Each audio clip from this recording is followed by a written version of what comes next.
지금 전 세계가 발칵 뒤집혔습니다. 필리핀 국방장관이 생방송으로 중계되는 워싱턴 국방부 긴급회의에서 세계 최강국 미국을 향해 폭탄 발언을 해버린 건데요. 미국이 막으면 우리는 독자 노선을 택합니다. 방송이 나간 후 전 세계 방산업계는 충격에 빠졌고 각종 미디어와 SNS에 일파만파 영상이 퍼지고 있습니다. 심지어 말레이시아, 인도네시아, 태국, 캐나다까지 미국에서 한국으로 전투기 노선을 바꾸고 있다고 하는데요. 도대체 필리핀은 왜 세계 최강국 미국을 제치고 한국을 선택한 걸까요? 그리고 미국의 동맹국들은 왜 동시에 미국의 등을 돌리는 걸까요? 미국 방산업계 최정점에 있는 남자의 충격적인 이야기, 지금 바로 시작하겠습니다. 안녕하세요. 제 이름은 에린 파커입니다. 미국 출신이고 올해 55이죠. 전직 F-35 테스트 파일럿이었고 지금은 미국 상원군사위원회 공군전력 특별고문으로 일하고 있습니다. 지금 전 세계가 발칵 뒤집혔습니다. 워싱턴 DC 국방부 전략실에서 긴급 화상회의가 시작됐어요. 고작 5분 만에 필리핀 국방장관이 선언했습니다. 미국이 막으면 우리는 독자 노선을 택합니다. 저는 순간 귀를 의심했어요. 스크린 너머 필리핀 국방장관의 표정은 단호했습니다. 눈빛이 흔들림 없이 곧았죠. 이건 협상용 멘트가 아니었어요. 진심이었습니다. 말레이시아 국방부 대표도 즉각 가세했습니다. KF-21 도입은 우리의 주권적 결정입니다. 회의실 공기가 얼어붙었어요. 15명의 참석자들이 숨을 죽였습니다. 이런 상황은 처음이었거든요. 앤드류가 태블릿을 제게 건넬 때 손이 미세하게 떨리는 게 보였어요. 그는 한국계 미국인 분석관인데 조용하지만 판단만큼은 빠르고 정확한 친구입니다. 10년을 함께 일했죠. 필리핀, 말레이시아, 인도네시아, 태국, 캐나다까지요. 5나라가 동시에 KF-21 검토에 들어갔습니다. 앤드류의 목소리가 평소보다 낮았어요. 긴장하고 있었습니다. 스크린에 데이터가 떴습니다. RCS 0.5제곱미터, F-16 대비 0대0 임무 효과도 4.1배, 블록 3에서 내부 무장창 적용 예정. 제 손이 떨렸어요. 태블릿을 쥔 손에 힘이 들어갔습니다. 저는 평생을 하늘에서 살았어요. F-35를 몸으로 테스트했던 파일럿이었습니다. 네바다 사막 위를 수백 번 날았죠. 그 기체의 모든 한계를 알고 있었고 그 우월함을 의심한 적이 없었어요. 조종관을 잡을 때마다 느꼈던 그 확신이 지금 흔들리고 있었습니다. 이 수치가 진짜라면 내가 평생 비행하며 믿어온 기준이 뒤집힌다. 제 목소리는 떨리고 있었어요. 옆에 앉은 동료가 제 얼굴을 쳐다봤습니다. 국가안보국 담당자가 추가 보고를 올렸습니다. 한국이 독자 엔진 개발까지 진행 중입니다. 출력 16,000파운드급으로 추정됩니다. 완성 시점은 2년 이내입니다. 회의실이 술렁였어요. 독자 엔진이라는 건 미국의 통제권 밖을 의미했죠. 부품 하나하나를 통제할 수 없다는 뜻이었습니다. 수출 허가도 필요 없어지는 거예요. 회의가 끝나고 저는 혼자 남았습니다. 빈 회의실에서 창밖을 바라봤어요. 포토맥 강이 흐르고 있었습니다. 책상 위에 오래된 흑백 사진을 집어들었어요. 한국전 참전 베테랑이었던 아버지의 사진이었습니다. 20대 초반의 젊은 얼굴이었죠. 젊은 시절 아버지는 한국 땅에서 싸웠습니다. 저는 어릴 적 아버지의 일기장을 몰래 본 적이 있어요. 낡은 가죽 표지의 일기장이었습니다. 거기엔 이렇게 적혀 있었어요. 한국은 언젠가 우리가 상상한 것보다 더 높이 날 것이다. 당시엔 그 의미를 몰랐습니다. 그냥 아버지의 감상적인 문장이라고 생각했죠. 지금은 알 것 같았어요. 다음 날 아침 출근하는 길에 차 안에서 라디오를 켰습니다.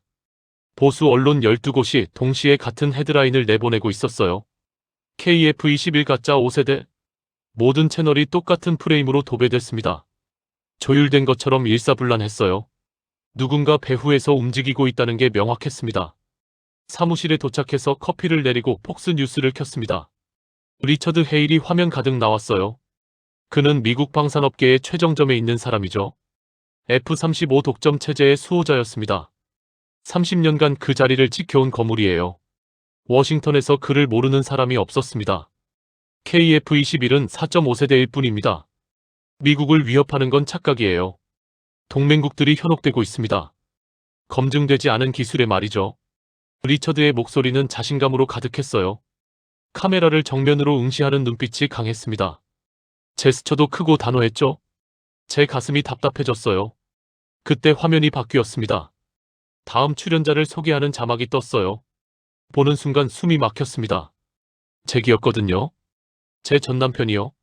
전직 공군 조종사였던 잭은 지금 로키드 마틴 고위 로비스트였습니다.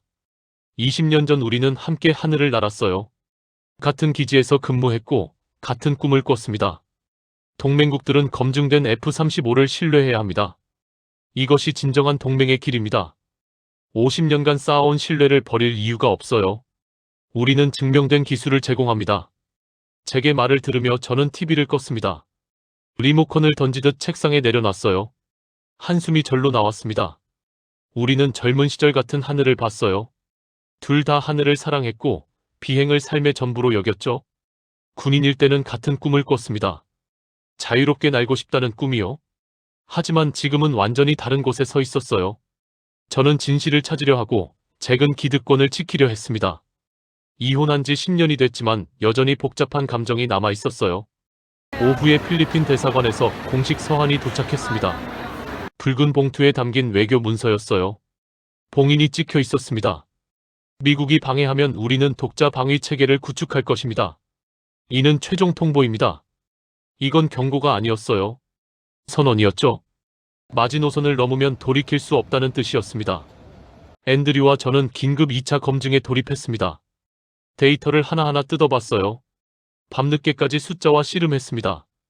커피를 5잔째 마시고 있었어요. 내부 무장창 장착 시 RCS가 F-35와 거의 동일했습니다. 오차 범위 5.1 이내였어요. 이건 오차라고 할 수도 없는 수준이었습니다. 생존성은 FA-18 대비 1.2배였어요. MIT 실험실의 분석 자료도 확인했습니다. 독립적인 제3자 검증이었죠. 편향될 여지가 없었습니다. 회의실에서 기획관들이 소리쳤어요. 한국 기술을 인정하면 미국의 패권 질서가 무너집니다. 50년 동맹 체계가 흔들립니다. 저는 천천히 화이트보드 앞에 섰습니다. 마커를 집어들었어요. 우리가 통제할수록 그들은 더 빨리 독자 기술을 만들었습니다. 이게 지난 3년간의 결과예요. 그래프를 그리며 설명했습니다. 한국의 기술 발전 속도 곡선이었어요. 동남아 3국과 캐나다가 KF-21 도입 검토에 본격적으로 들어갔습니다. 매일 아침 새로운 보고서가 제 책상에 올라왔어요. 두께가 점점 두꺼워졌습니다. 이제 한 권이 100페이지를 넘어섰어요. 저는 밤마다 데이터와 씨름했습니다. 사무실 불이 꺼지지 않는 날이 계속됐어요. 청소 직원이 매일 밤 제 사무실만 불이 켜져 있다고 했습니다. 숫자들이 머릿속을 떠나지 않았어요. RCS 0.5, 임무 효과도 4.1배, 생존성 1.2배, 램 흡수율 93%. 이 숫자들이 의미하는 건 명확했습니다. 게임의 룰이 바뀌고 있다는 거예요. 미국이 만든 룰이 무너지고 있었습니다. 어느 토요일 오후였습니다. 주말인데도 출근해 있었어요. 워싱턴 근처 조용한 카페에 잭이 나타났습니다. 청바지에 재킷 차림이었어요. 예전에 자주 오던 곳이었죠. 우리가 결혼했을 때 단골이던 카페였습니다. 에린, KF-21에 너무 깊게 들어가지 마. 정치적으로 위험해. 방산업계 전체가 너를 주시하고 있어. 리처드가 직접 나를 찾아왔어. 저는 커피잔을 들며 천천히 말했습니다.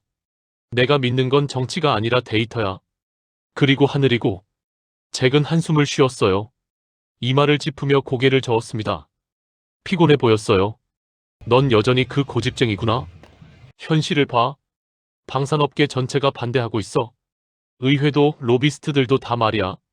너 혼자 이길 수 없어. 고집이 아니라 원칙이야.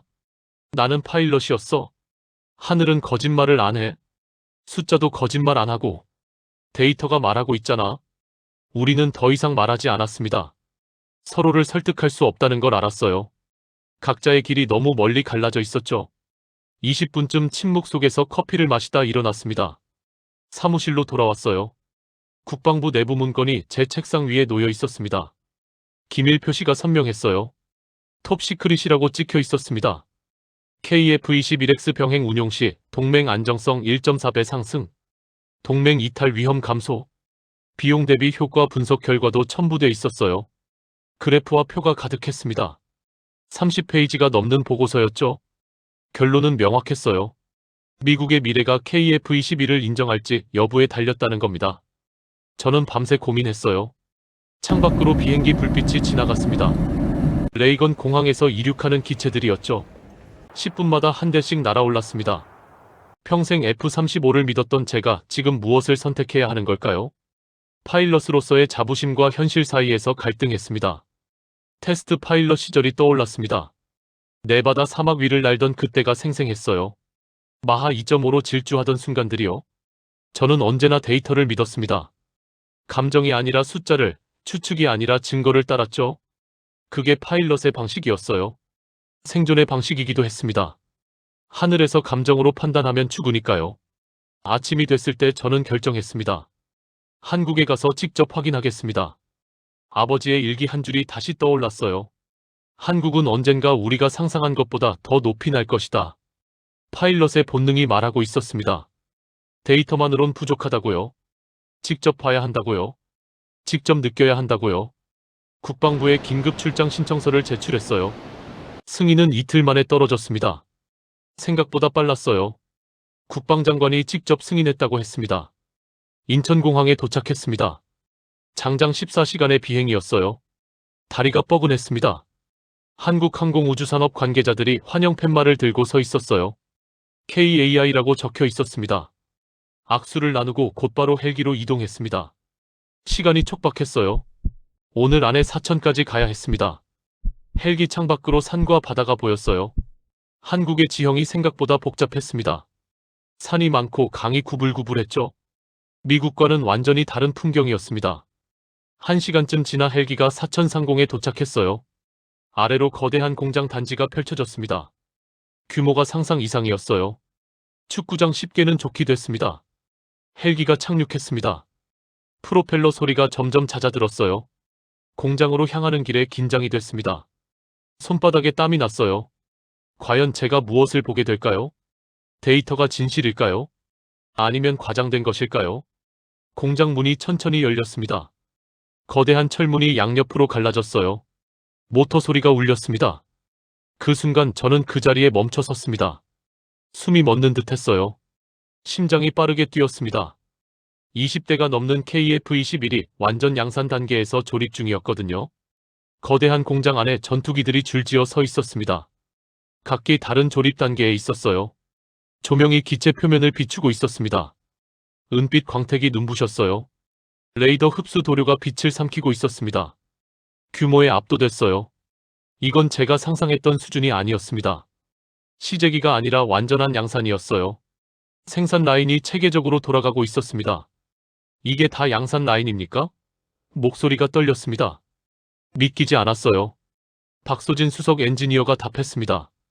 네, 현재 월 2대씩 생산 중입니다. 내년엔 3대로 늘립니다. 이미 주문이 100대 넘게 밀려 있어요. 저는 말을 잃었습니다. 입이 떡 벌어졌어요. 국산 엔진 시험실로 안내됐습니다. 복도를 걸으며 여러 연구실을 지나쳤어요. 엔지니어들이 분주하게 움직이고 있었습니다. 거대한 엔진이 테스트 베드 위에 장착돼 있었어요. 크기가 장대했습니다. 이륙 시 추력이 얼마나 나올지 가늠이 됐어요. 엔진 소리가 웅장하게 울렸습니다. 시험 가동 중이었어요. 건물이 진동했습니다. 출력 16,300파운드입니다. 연료 효율은 F414 대비 103%고요. 내구성 테스트도 1000시간 통과했습니다. 엔지니어의 설명이 이어졌습니다. 함께 온 마크 웨슬리 정보관이 제 옆에서 낮게 속삭였어요.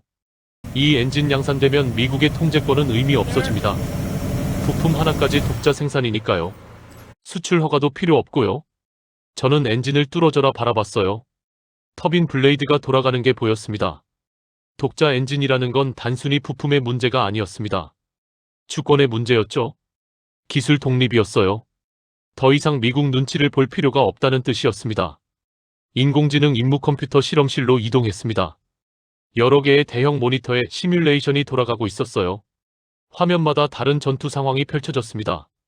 공대공, 공대지, 공대함 시나리오가 동시에 진행됐어요. 적 행동 패턴을 실시간으로 학습하는 시스템이었습니다. 머신러닝 알고리즘이 작동하고 있었어요. 센서 퓨전 화면도 켜져 있었습니다. 레이더, 적외선, 전자전 데이터가 하나로 통합되고 있었어요. 360도 전방위 정보가 하나의 화면에 나타났습니다. 데이터 처리 속도가 F-35보다 빠릅니다. 약 1.3배 수준입니다. 저는 화면을 뚫어져라 쳐다봤어요. 제가 테스트 파일럿 시절 꿈꿨던 시스템이었습니다. 당시엔 기술이 따라오지 못했죠. 10년 후에나 가능할 거라고 생각했어요. 이건 내가 원했던 거야? 중얼거렸습니다. 옆 회의실로 안내됐어요. 인도네시아 대표단이 기술 이전과 공동생산 계약 초안을 검토하고 있었습니다. 진지한 표정으로 문서를 넘기고 있었어요. 통역사가 옆에서 설명하고 있었습니다. 저는 테이블 위에 문서를 훑어봤습니다. 기술 공유, 부품 생산 분담, 공동 업그레이드 계획까지 상세하게 나와 있었어요. 로드맵이 20년 단위로 짜여 있었습니다. 단계별 목표가 명확했어요. 우리는 독점에 집착했고 그들은 공생을 선택했군. 조용히 생각했습니다. 미국과 한국의 접근법이 이렇게 다를 줄이야. 다음 날 이른 새벽 활주로로 나갔습니다. 아직 동이 트기 전이었어요. 시계를 보니 새벽 5시였습니다. 차가운 공기가 뺨을 스쳤어요. 이슬이 내려앉아 있었습니다. KF-21과 드론 4대가 활주로에 대기하고 있었어요. 기체들이 조명을 받아 은빛으로 빛났습니다. 유무인 복합 전투 시연이 곧 시작된다고 했어요. 오늘의 하이라이트였습니다. 정민호 소령이 조종석으로 걸어갔습니다. 비행복을 입고 헬멧을 들고 있었어요. 헬멧을 쓰고 기체에 올랐습니다. 사다리를 타고 올라가는 모습이 보였어요. 동작이 숙련되고 자연스러웠습니다. 수백 번 반복한 동작이었죠. 엔진 소리가 활주로에 울려 퍼졌습니다. 저음이 공기를 진동시켰어요. 가슴이 울렸습니다. 저는 활주로 옆 관제탑 앞에 섰습니다. 쌍안경을 목에 걸었어요. 태블릿도 준비했습니다. 전직 F-35 파일럿인 제 눈은 모든 디테일을 놓치지 않았습니다. 이륙각도, 가속시간, 상승률, 받음각까지 본능적으로 분석했어요. 수십 년간 몸에 밴 습관이었죠. 파일럿은 평생 파일럿입니다. 기체가 활주로를 달리기 시작했습니다. 속도가 붙었어요. 엔진 소리가 커졌습니다. 시속 200km를 넘어섰어요. 이륙 순간 기수가 들렸습니다. 각도가 완벽했어요. 15도 정도였습니다. 기체가 하늘로 솟구쳤습니다. 아름다웠어요. 상승 곡선이 매끄러웠습니다. 추력 대비 중량비가 좋아 보였어요. 고도 변화가 자연스러웠습니다. 2000m를 넘어섰어요. 기체가 롤 기동에 들어갔습니다. 완벽했죠? 각도가 정확하고 속도 조절이 일정했습니다. 360도 회전이 깔끔했어요. 이어서 코브라 기동이 펼쳐졌습니다. 기수가 급격히 위로 올라갔어요. 거의 수직에 가까웠습니다. 90도는 넘었어요. 그리고 원위치로 돌아왔습니다. 이 순간 속도가 급격히 떨어졌다가 다시 회복됐어요. 제 입에서 감탄사가 나왔습니다. 믿을 수 없군. 완벽해. 레이더랑 유지율이 모니터에 떴습니다. 98%였어요. 극한 기동 중에도 표적 추적을 놓치지 않았습니다. 이건 F-35보다 높은 수치였어요. 드론 4대가 동시에 이륙하기 시작했습니다. 각기 다른 방향으로 상승했어요. 대형을 갖추며 날아올랐습니다. 정민호 소령이 조종석에서 완벽하게 통제하고 있었어요. 한 손으로 4대를 지휘하는 겁니다. 드론들이 각기 다른 고도에서 표적을 추적했습니다. 하나는 저고도 500m, 하나는 중고도 2000m, 2대는 고고도 5000m에서요. 3차원 전투 공간을 완전히 장악하고 있었습니다. 전투 효율 5.8배 증가입니다. 한 명의 파일럿이 5대 전투기 효과를 내는 겁니다. 앤드류가 태블릿을 보며 말했습니다. 저는 숨을 죽이고 지켜봤어요. 이건 미래의 전투였습니다. 제가 상상만 했던 전투 방식이었어요. 내부 무장창 시연이 이어졌습니다. 기체가 저공 비행으로 들어갔어요. 고도 300m로 낮췄습니다. 기체 하부가 열리며 미사일들이 드러났습니다. 암람 4발과 아이리스티 2발이 보였어요. 무장이 깔끔하게 수납돼 있었습니다. 외부에 장착하는 것보다 레이더 반사 면적이 확연히 줄어들었어요. 블록 3부터 완전히 적용됩니다. 지금은 프로토타입 단계고요. 2년 후면 양산 기체에 장착됩니다. 박소진 엔지니어의 설명이 들렸습니다. 시연이 끝나고 데이터를 받았어요. 램 코팅 테스트 결과였습니다. 레이더 흡수 물질이요. 흡수율 93%였어요. MIT 실험실이 독립적으로 분석한 자료도 확인했습니다.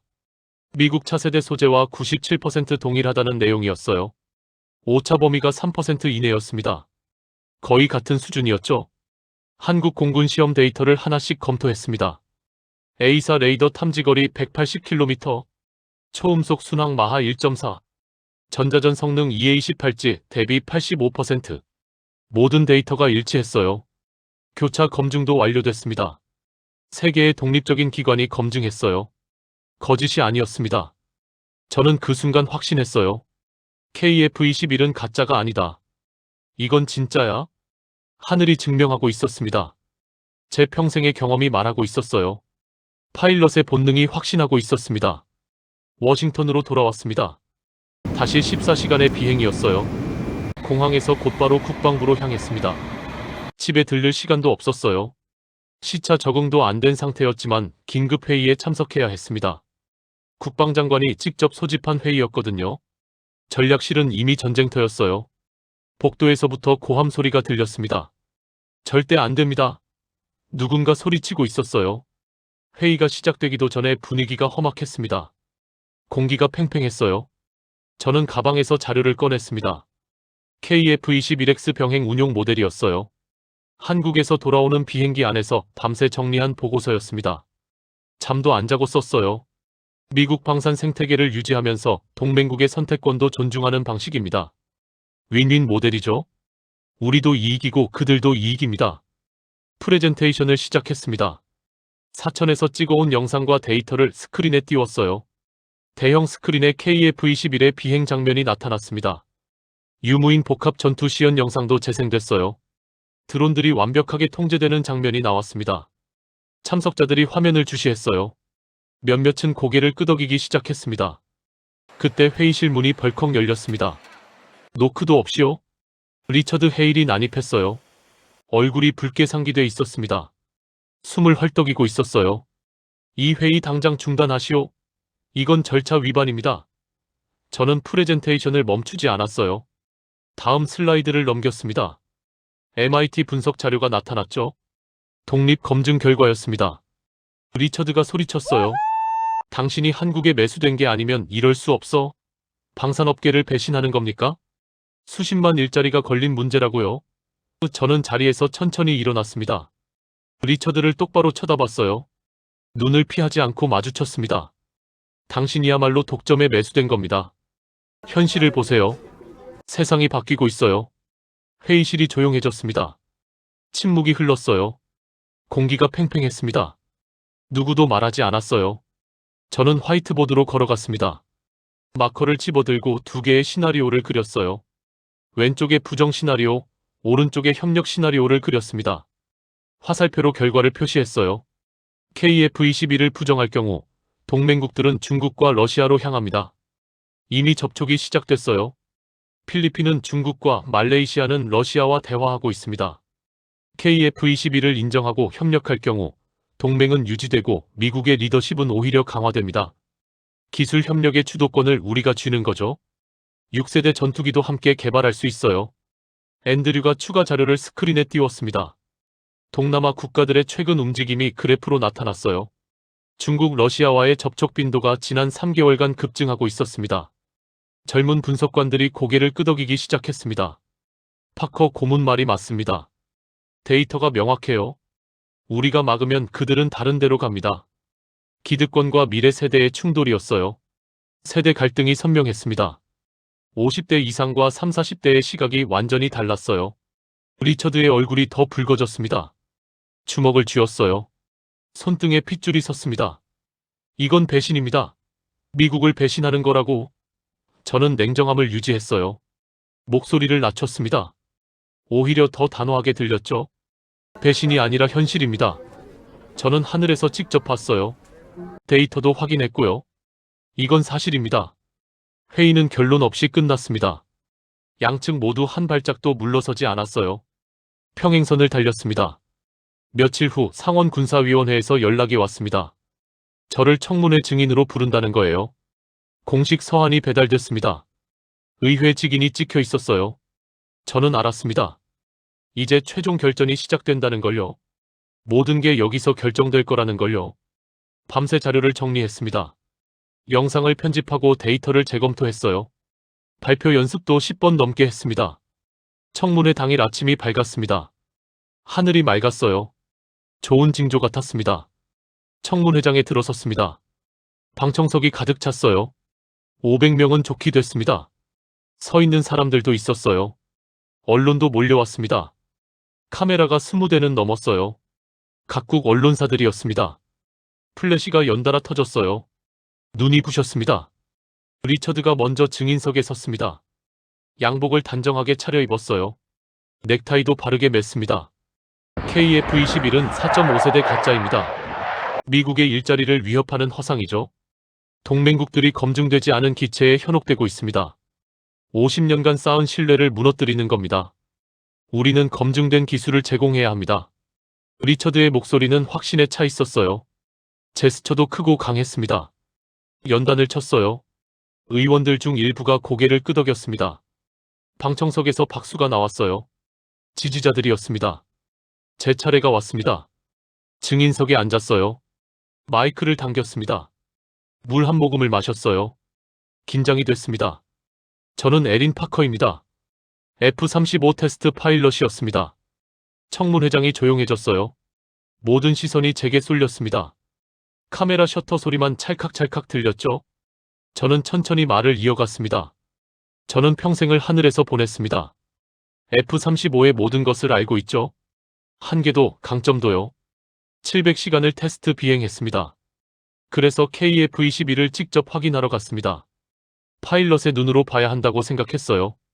KF-21 시연 영상을 틀었습니다. 대형 스크린에 유무인 복합 전투 장면이 펼쳐졌어요. 정민호 소령이 드론 4대를 통제하는 장면이 나왔습니다.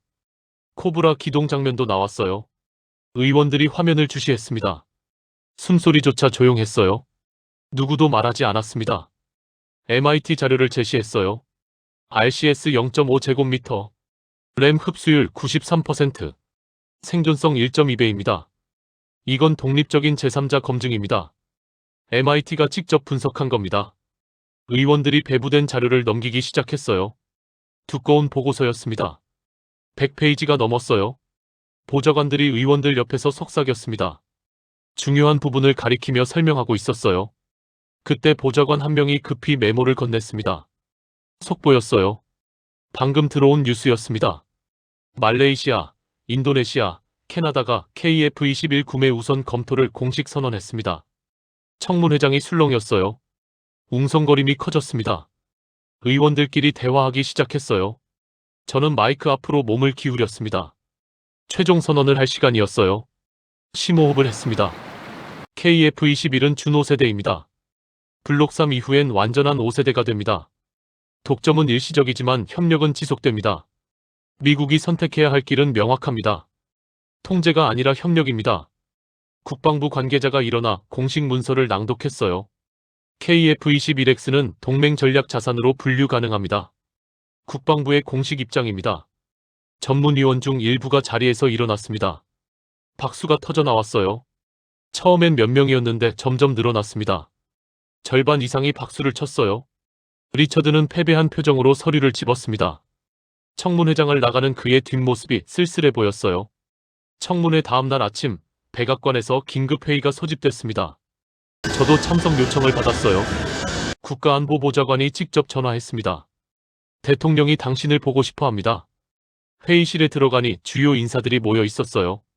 국방장관, 국무장관, 합참의장, CIA 국장까지 있었습니다. 미국의 안보라인 전체가 모인 거예요. 대통령이 회의실에 들어왔습니다. 모두 일어났어요. 대통령이 손짓으로 앉으라고 했습니다. 파커 고문의 판단을 지지합니다. 한국과의 파트너십을 즉각 추진하세요. 이건 명령입니다. 더 이상 논쟁하지 마십시오.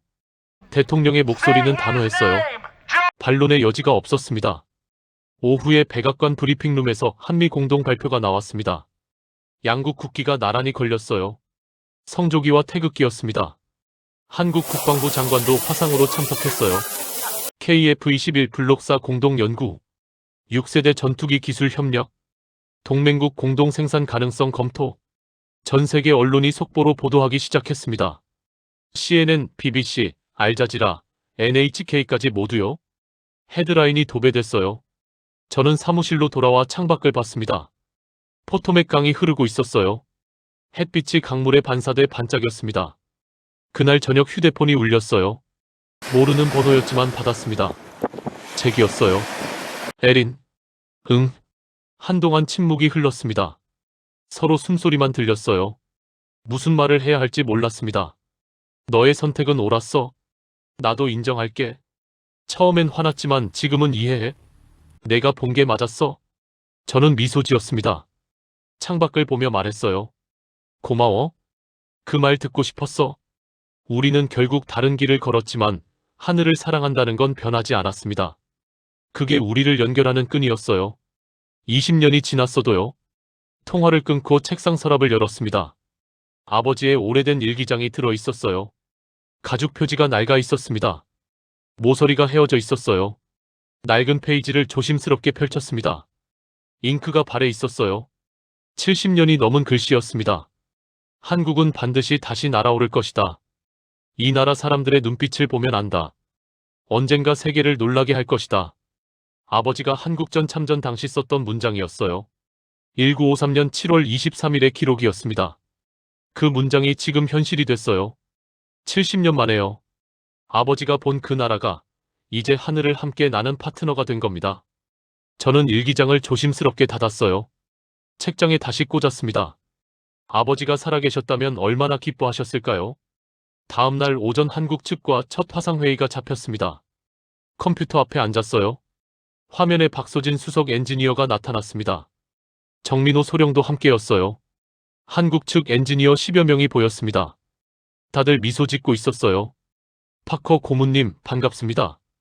함께 일하게 돼 영광입니다. 저는 인사를 받으며 말했습니다. 앞으로 잘 부탁드립니다. 함께 좋은 결과 만들어 봅시다. 회의가 시작됐어요. 블록사 공동 연구 계획을 논의했습니다.